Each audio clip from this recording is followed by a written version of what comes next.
এখানে স্মৃতি হিসেবে একটি রেল ইঞ্জিন রাখা হয়েছে। 1971 সালে মহান স্বাধীনতা যুদ্ধকালে হার্ডিং সেতুতে যে বোমা ফেলা হয়েছিল,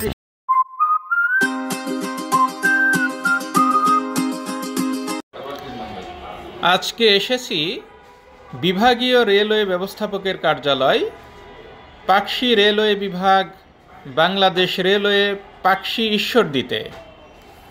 এখানে আজকে আমরা বাংলাদেশ রেলওয়ে কর্তৃপক্ষের দুটি ঐতিহাসিক সংগ্রহশালা দেখব।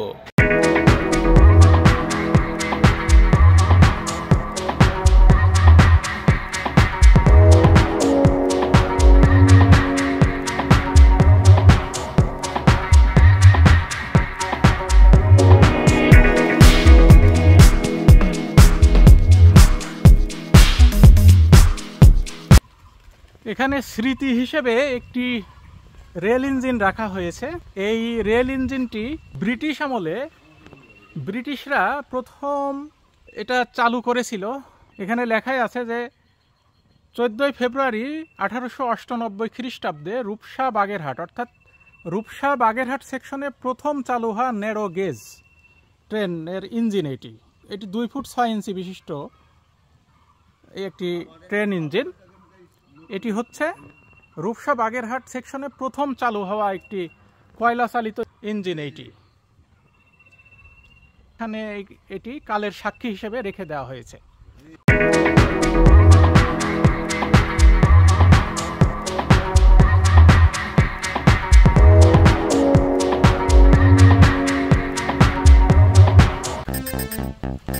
আরেকটি অবাক করা একটি বিষয় এখানে রয়েছে, সেটি হচ্ছে 1971 সালে মহান স্বাধীনতা যুদ্ধকালে হার্ডিং সেতুতে যে বোমা ফেলা হয়েছে, সেই বোমাতে হার্ডিং সেতুর একটি অংশ বেশ ক্ষতিগ্রস্ত হয়েছিল।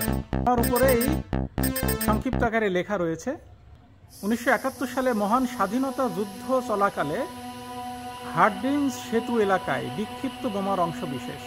অর্থাৎ এই বোমার আঘাতে হার্ডিং সেতুর একটি অংশ ক্ষতিগ্রস্ত হয়েছিল।